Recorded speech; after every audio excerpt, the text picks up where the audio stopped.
हरिओम, जय श्री कृष्ण। जय योगेश्वर, राधे राधे। वंशीधरम रुद्रधरम नमामि मनोहरम मोहहरम च कृष्णं मालाधरम धर्मधुरम धरं च पार्थस्य सारथ्यकरं च देवं कर्तव्यदीक्षां च समत्वशिक्षां ज्ञानस्य भिक्षां शरणागतिं च ददाति गीता करुणाद्रभूता कृष्णेन गीता जगतो हिताय। श्रीमद् भगवद गीता जी, अध्याय 16वां और श्लोक है 22वां। भगवान ने भोग भोगवा, ये काम है, संग्रह करना ये लोभ है। भोग संग्रह में जो तकलीफें खड़ी हो तो उसके पर हमें क्रोध आता है। तो ये तीन जो संपत्ति है वह आसुरी संपत्ति है। काम क्रोध लोभ अत्यंत कोप कटुका च वाणी दरिद्रता च स्वजनेषु वैरम नीच प्रसंग कुलहीन सेवा चिन्ना निदेहे नरकस्थिदान। फिर कहते हैं कार्पण्य वृत्ति स्वजनेषु निंदा कुचैलता नीच जनेषु भक्ति ही अतीव रोष कटुका जवाणी नरस्य चिन्हम नरकागतस्य। माने काम क्रोध लोभे त्रिविधम नरकस्येदम द्वारम नाशनम आत्मना स्वर्गस्थितानां यह जे लोगे चत्वारि चिन्हानि वसन्ति देहे दान प्रसंगो मधुरा जवाणी देवार्चनम ब्राह्मण तर्पणंच। इससे विपरीत ये सूर्य लोगों का लक्षण है। स्वर्गस्थितानां यह जीवलोके चत्वारि तेषां हृदये वसन्ति दानम प्रशस्तम मधुरा च वाणी देवार्चनम ब्राह्मण तर्पणंच। तो तमाम पाप इतने से ही होते हैं। भोग भोगने के लिए काम है, संग्रह करने के लिए लोभ, और भोग संग्रह में तकलीफ यदि आ जाए तो हमें क्रोध आ जाता है। तो आइए, व्यक्ति और पदार्थ यहीं छूट जाता है, परंतु अंदर का भाव आसुरी मनुष्य को नरक में ले जाता है। अब भगवान काम क्रोध और लोभ से मुक्त होने का महात्म्य बताए। मुक्त होने से क्या लाभ है? एतैर्विमुक्तः कौन्तेय तमोद्वारैस्त्रिभिर्नरः आचरत्यात्मनः ततो याति परां गतिम्।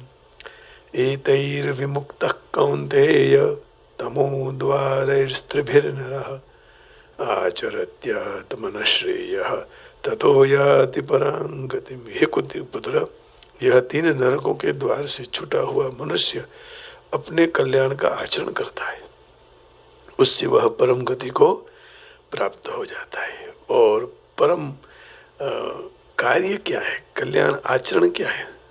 कल्याण का आचरण क्या है? काम क्रोध लोभ इन से दूर रहकर भगवत भक्ति करना है। एतैर विमुक्तः कौन्तेय, एतैहि काम क्रोध लोभैः विमुक्तः तमोद्वारैस्त्रिभिर्नरः आचरत्यात्मनः श्रेयः ततो याति परां गतिम्। फिर ऐसे लोगों की परम गति होती है। देखिए इंग्लिश में ट्रांसलेशन क्या कहता है। एतैर विमुक्ताः काम क्रोध लोभैः विमुक्ताः। Freedom from these three gates of hell man works for his own salvation and thereby attains the supreme goal, God। तो फिर भगवान को वो प्राप्त कर लेता है। भगवान ने रास्ते बताए, मार्ग बताया, क्या करना चाहिए, किसको निकालना चाहिए, सब रास्ते भगवान ने बता दिए। The man who has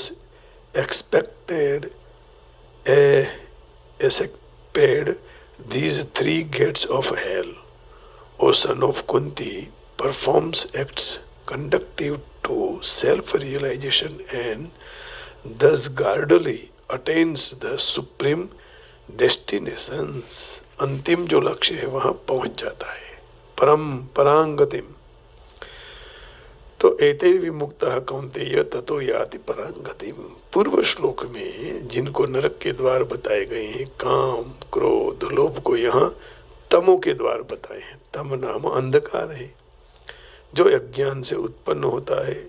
14वें अध्याय के 8वें श्लोक में भगवान यही कहते हैं 14वें अध्याय का 8वां श्लोक।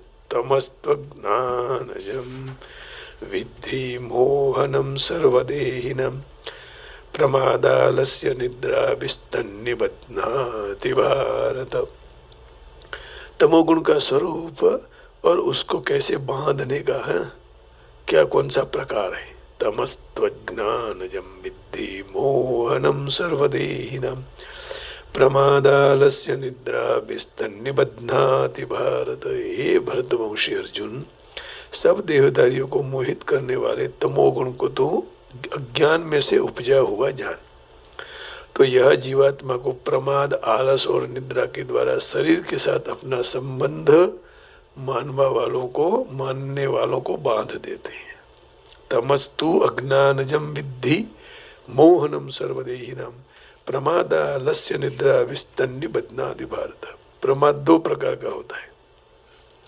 करने योग्य भी जो काम नहीं करते हैं, और जो काम से अपना और दुनिया का अभी करे तो उसमें परिणाम में हित होता है, ऐसे कर्तव्य कर्म प्रमाद के कारण नहीं करना।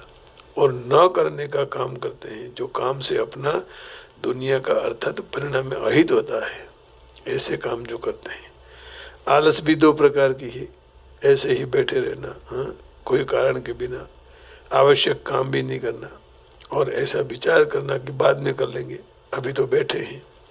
तो इस तरह की आलस भी बंधन कारक है। निद्रा के पहला शरीर भारे हो जाना, वृत्तियों का भारे हो जाना, समझने की शक्ति न रहना, तो इस प्रकार की आलस में दोष नहीं है, क्योंकि आलस स्वाभाविक है, मनुष्य होता नहीं है।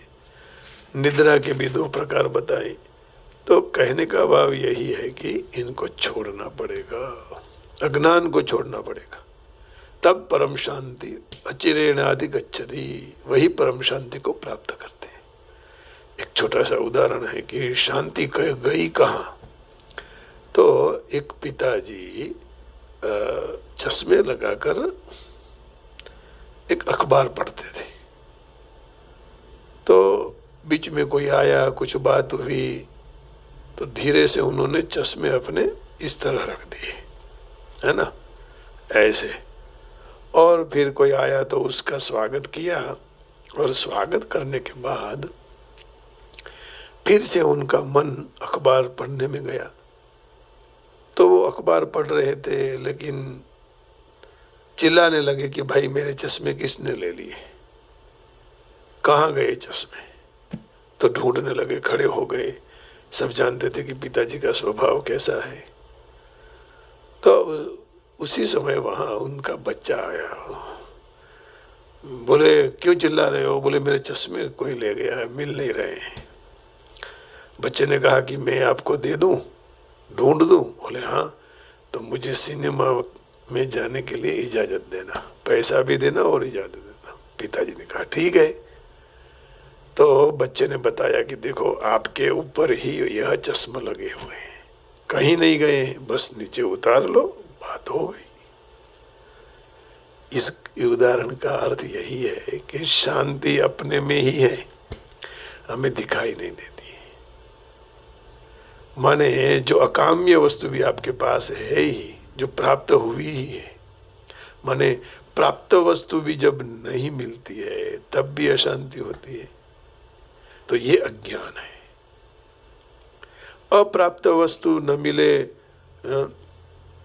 तो उसका ज्ञान हो जाए, इसका ज्ञान हो गया कि चश्मे यहाँ है, तो फिर शांति हो गई। उसी तरह प्राप्त वस्तु को प्राप्त करके शांति होती है, वैसे ही अप्राप्त वस्तु को प्राप्त करके भी शांति होती है। लेकिन ज्ञान है एक जगह ज्ञान है, तो इसी को अज्ञान कहते हैं। शांति अपने में ही है, इधर ही है, फिर इधर इधर क्यों ढूंढे मनवा। कस्तूरी कुंडल बसे मृग ढूंढे ढंढमाई वन माई। अब मृग के नाभि में ही कस्तूरी है, लेकिन कहीं बाहर और ढूंढता रहता है। तो तात्पर्य यही हुआ कि काम आदि के कारण मेरी यह धन संपत्ति, स्त्री पुरुष परिवार आदि पहले थे नहीं, फिर नहीं रहेंगे, और अभी भी उनमें से प्रतिक्षण वियोग हो रहा है। इसलिए उसमें ममता करने से मेरी क्या दशा होगी, इन बाबतों की तरफ दृष्टि हमारी कभी नहीं जाती। आज पत्नी है कल नहीं होगी, आज लड़का है कल नहीं हो सकता है, कल हम भी नहीं रह सकते हैं। न जाने जानकी न थे सवारे सूथवानु छे। भगवान राम को भी पता नहीं था कि सुबह में क्या हो रहा है, क्योंकि वो मनुष्य होकर आए थे। गुरुजी ने कहा कि आपको वन में जाना है तो बड़े प्रसन्न हो गए। तो बुद्धि में अंधकार छाया हुआ रहता है, इसलिए काम आदि से मुक्त होकर अपना कल्याण का आचरण करते हैं। मुक्त होकर जो अपना काम करते हैं वो परम गति को प्राप्त हो जाते हैं। इसलिए साधक को इस बात की विशेष सावधानी रखनी चाहिए, काम क्रोध लोभ तीन से सावध रहे। क्यों? त्रिविधम नरकस्येदम द्वारम नाशनमात्मनः काम क्रोधस्तथा लोभः तस्माद् एतत्त्रयम् त्यजेत्। काम क्रोध लोभ को इसलिए छोड़ दो।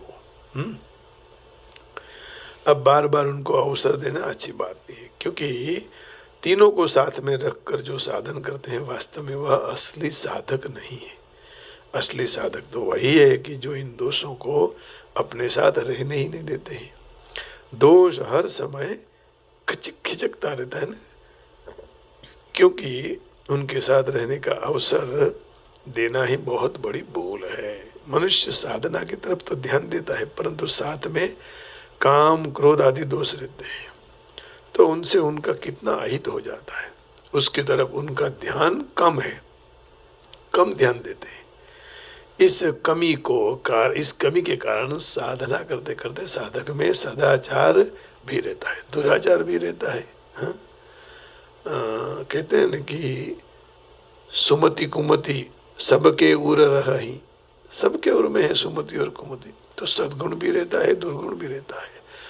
जब ध्यान कीर्तन सत्संग स्वाध्याय तीर्थ व्रत आदि करके शुद्ध बना लेंगे, ऐसा भाव जब साधक में विशेष रहता है, परंतु जो उनको अशुद्ध कर रहे हैं, ऐसे दुर्गुण दुराचारों को हटाने से ख्याल साधक को कम रहता है। तो उस सबसे पहले इन दुर्गुणों को निकालने के लिए उनको फटकार के निकालना है, मार के। आसुप्तेरामृतं कालं नयेद् वेदांत चिंतया नवादद्याद् अवसरम कामादीनाम अनागपि मनागपि। कामादीनाम मनागपि, अनागपि नहीं है, मनागपि। मनाक मन थोड़ा भी उनको अवसर नहीं देना। आसुप्ते आमृते कालम नयेद् वेदांत चिंतया नवादद्याद् अवसरम कामादीनाम मनागपि। निद्रा खोलने से सो जाएंगे वहां तक जो दिवस का पता नहीं लगे। दिवस से मृत्यु पर्यंत संपूर्ण समय परमात्मा तत्व के सगुण निर्गुण के चिंतन में लगाना चाहिए। चिंतन के सिवाय काम आदि को किंचित मात्र भी अवसर नहीं देना चाहिए। निद्रा खुलवाथी लईने सोई जाइए ત્યાં સુધી, माने जब निद्रा लेते हैं और निद्रा खुल जाए तब तक, और जे दिवस की खबर पड़े ते दिवस थी लईने मृत्यु पर्यंत संपूर्ण समय परमात्मा तत्वना सगुण निगुणना चिंतन માં જ લગાડવો જોઈએ। चिंतनના સિવાય काम आदि ने किंचित मात्र पण अवसर आपवो नहीं। एतैर् विमुक्तः का मतलब ये नहीं है कि जब हमें दुर्गुण दुराचारों से सर्वथा छूट जाएंगे तब साधन करेंगे, तब साधना करेंगे, परंतु साधक को भगवत प्राप्ति का मुख्य उद्देश्य रखकर उनसे छूटने का लक्ष्य रखना चाहिए। क्योंकि झूठ कपट बेईमानी काम क्रोध आदि अपने साथ यदि रहेंगे तो नई नई अशुद्धियां नए नए पाप होते रहेंगे, जिनसे साधक का साधना का प्रत्यक्ष लाभ नहीं होता। एक यही कारण है जो वर्षों तक साधना में लगे रहते हुए भी साधकों को अपनी वास्तविक उन्नति नहीं दिखाई देती। उनके मन में विशेष परिवर्तन का अनुभव नहीं होता है। दोष छूट जाते ही शुद्धि स्वतः स्वाभाविक आ जाते हैं। जीवन में अशुद्धि तो संसार तरफ के अभिगम से ही आई है, और अन्यथा परमात्मा का अंश होने से वह अपने आप में शुद्ध है। ईश्वर अंश जीवय विनाशी चेतन अमल सहज सुख राशि। ईश्वर अंश जीवय विनाशी चेतन अमल सहज सुख राशि। श्रेय आचरति का तात्पर्य यही है कि काम, क्रोध और लोभ इसमें से किसी के वश नहीं होना चाहिए, अर्थात असाधन निषिद्ध आचरण से रहित शुद्ध होना चाहिए। अंतर में कभी ऐसी वृत्ति ना आ जाए, आचरण में उस वृत्ति को आने नहीं देना और अपने तरफ से काम, क्रोध आदि की वृत्तियों को दूर करने का प्रयत्न करना चाहिए। जो अपने प्रयत्न से दूर न हो तो हे नाथ हे नाथ हे नाथ ऐसे भगवान को पुकारना चाहिए। जैसे पथमेला वाले महाराज बीच बीच में बोलते हैं हे गोपाल, हे माधव, हे गोविंद। हमारे डॉक्टर गोरोडिया भी बोलते हैं हे गोविंद, हे गोपाल, हे माधव, हे ऋषिकेश, पाहि माम रक्ष माम। तुलसीदास जी कहते हैं, आइए सुनिए क्या कह रहे हैं।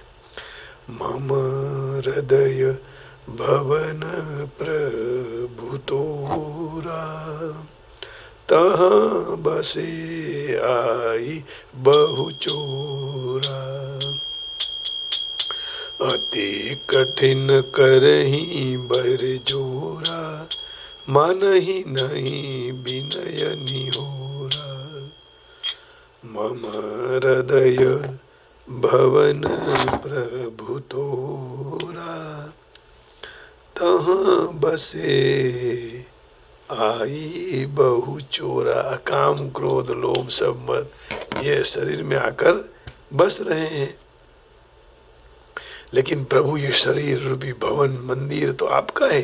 देहो देवालय प्रोक्ता, यही देव ही मंदिर है? और उसमें आत्मा है, वो शिव जी के रूप में है। देहो देवालय प्रोक्ता तो कहा मम हृदय भवन प्रभु तोरा, तहे बसे आही बहु चोरा। तहे बसे प्रभु आही चोरा। अति कठिन करहि कर जोरा, मानहि नहीं विनय निहोरा। श्री राम जय राम जय जय रामा, श्री राम जय राम जय जय रामा। ये श्लोक है ना कि देवो देवालय प्रोक्ता सजीव केवल शिव। उसमें जो जीव है वह शिव है, जीव और शिव का मिलन करना है। त्यजेद अज्ञान निर्माल्यम सोहम भावेन पूजेत। शिव जी के जो चढ़ता है फूल उसको निर्माल्य कहते हैं। तो यहाँ अज्ञान रूपी निर्माल्य को छोड़कर अहम शिवोहम इस भाव को के साथ पूजन कीजिए। सच्चिदानंदो हम शिवोहम देहो देवालय प्रोक्तः सजीव केवल प्रिय, सजीव केवल प्रिय, सजीव केवल शिव, सजीव केवल शिव। त्यजेद अज्ञान निर्माल्यम सोहम भावेन पूजेत। और भगवान शिव जी का निर्माल्य को उल्लंघन भी नहीं करना चाहिए। इसलिए शिव जी की प्रदक्षिणा पूरी नहीं है, आधी है। वहां से करके लौट के फिर इधर लौट के करो, तब प्रदक्षिणा मानी जाती है। तो मम हृदय भवन प्रभु तोरा, तहाँ बसे आई बहु चोरा। इसलिए इस घर को साफ करना है। जैसे दिवाली में हम घर को साफ करते हैं ना, वैसे देह रूपी घर को भी साफ करना है। तब भगवान अपने वृंदावन को छोड़कर, अपने वैकुंठ को छोड़कर इधर आ जाएंगे। हरिरपि निजलोकम सर्वथा तो विहाय। अब ये घर खाली नहीं करेंगे, काम क्रोध लोभ से भरा हुआ, तो भगवान बैठेंगे कहाँ? जगह चाहिए न, तो भगवान के लिए जगह कर दो। मम हृदय भवन प्रभु तोरा, तहाँ बसे आई बहु चोरा। तो अप्राप्त वस्तु के लिए हम जो करते हैं प्रयत्न, वो अज्ञान है, मिलने वाला ही है। और प्राप्त वस्तु को ढूंढ रहे हैं जो अपने चश्मे के रूप में अपने ऊपर ही है, शांति इधर ही है। तो ऐसा न हो, इसलिए काम क्रोध लोभ को त्यागना चाहिए। हितैर्विमुक्त, काम क्रोध लोभ से मुक्त होने का तात्पर्य उनके त्याग का उद्देश्य रखना, उनके वश में नहीं आना। काम से, क्रोध से और लोभ से किया हुआ शुभ कर्म कल्याणकारी नहीं बनता है। कोई भी पूजा पाठ कराइए तो बड़े प्रेम से कराइए। लोभ नहीं होना चाहिए, काम नहीं होना चाहिए, क्रोध नहीं होना चाहिए। एम्प्लॉय के रूप में काम नहीं करवाना चाहिए, सर्विस में आए हैं ऐसा नहीं, सेवक हैं हम भगवान के। तो इसलिए उनका त्याग पर विशेष ध्यान देना चाहिए। काम क्रोध लोभ को पकड़ रखने से कल्याणकारी आचरण, जप ध्यान आदि करने पर भी कल्याण नहीं होता है, क्योंकि काम क्रोध लोभ सब पाप के कारण है। गीता जी की 3 अध्याय के 37वें श्लोक में कहा है, 3रा अध्याय और 37वां श्लोक, कि इससे ही आदमी सब तरह से फंस जाता है। काम क्रोध सबके मूल यही है। क्रोधात् भवति सम्मोह, सम्मोहात् स्मृति विभ्रम, स्मृति भ्रंशात् बुद्धिनाशो, बुद्धिनाशात् प्रणश्यति। भगवान श्री भगवान उवाच, काम एष क्रोध एष रजोगुण समुद्भवः, महाशनो महापाप्मा विद्येनमिह वैरिणम। रजोगुण में से उत्पन्न यह काम अर्थात कामना ही पाप का कारण है, और यही काम ही क्रोध में रूपांतर होता है। बहुत खाने वाला महापापी, इस बाबत में तू इसको जान, ये तुम्हारा वैरी है, शत्रु है। इच्छाएं पूरी नहीं होगी तो क्या, क्रोधात् भवति सम्मोह, सम्मोहात् स्मृति विभ्रम, स्मृति भ्रंशात् बुद्धिनाशो, बुद्धिनाशात् प्रणश्यति। फिर आदमी नष्ट हो जाता है। तो क्रोध नहीं करना, काम नहीं होना, लोभ नहीं होना चाहिए। काम क्रोध लोभ के कारण धर्म और समाज की मर्यादा भी नष्ट हो जाती है, जिससे दुनिया का भारी अहित होता है। आसुरी स्वभाव वाले मनुष्य काम क्रोध लोभ परायण होते हैं। वे यज्ञ दान और शुभ कर्म मात्र करने के कारण ही करते हैं, अपने कल्याण के लिए नहीं करते।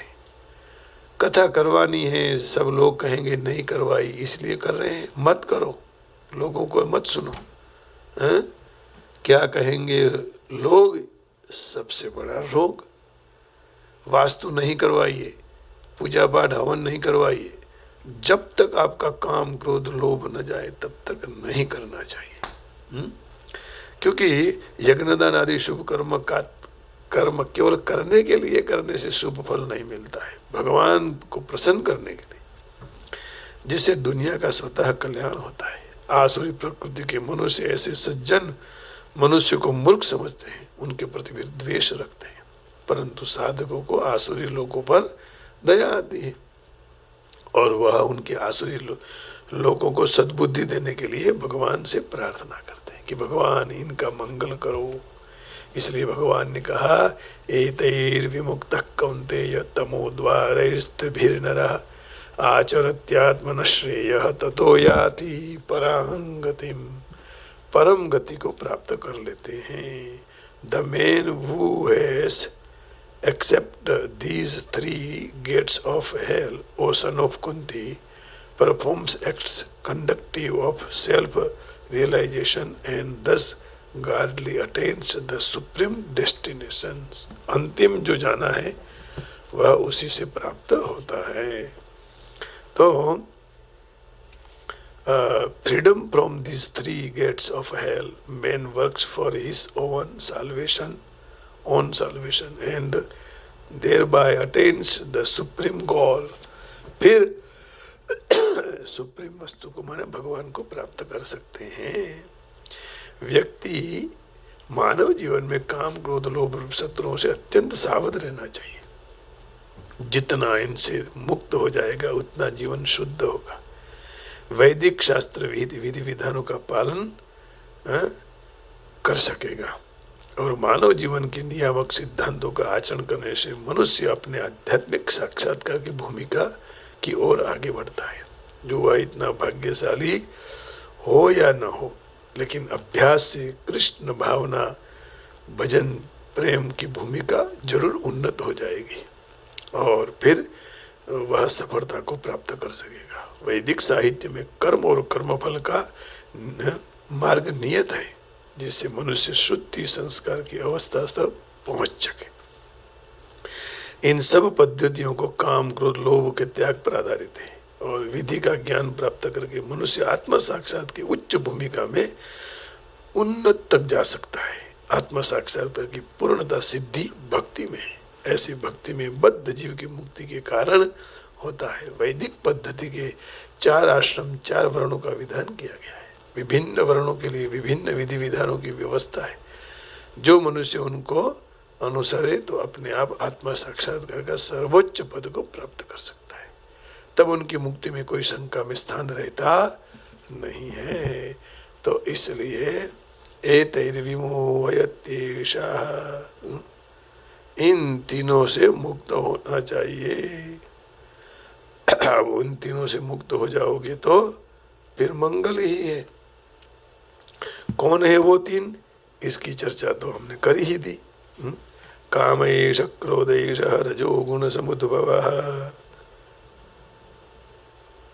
एतैर्विमुक्तः कौन्तेय तमोद्वारैस्त्रिभिर्नरः आचरत्यात्मनः श्रेयः ततो याति परां गतिम्।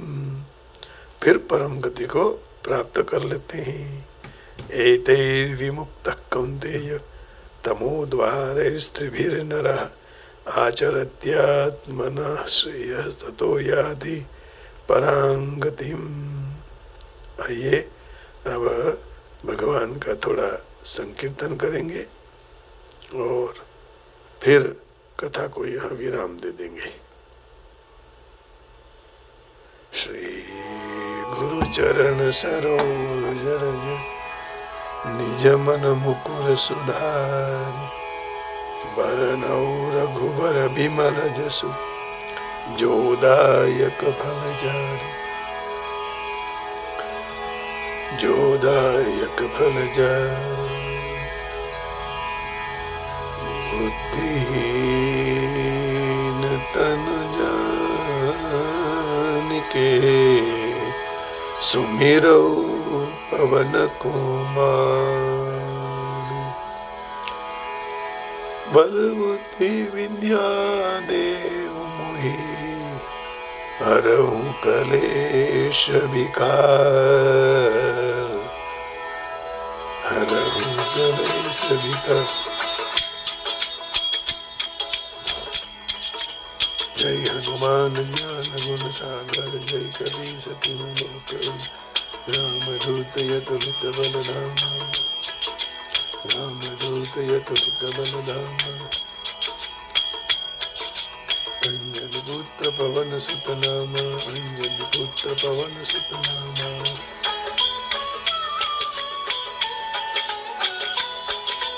महावीर कुमति निवा सुमति के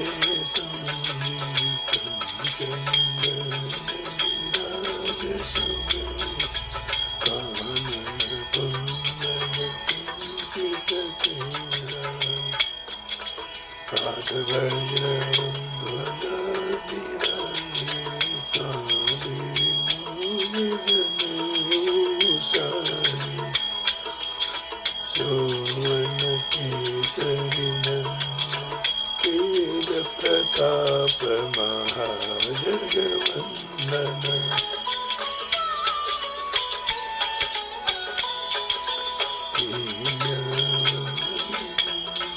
अति चातुर राम कार्य करिबे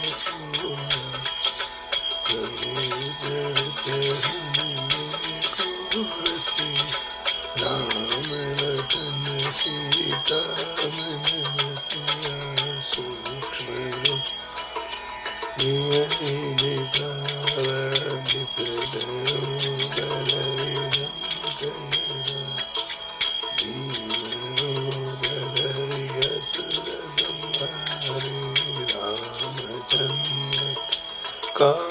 सवारे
बार पाठ कर तो ही चूक निवास कहो।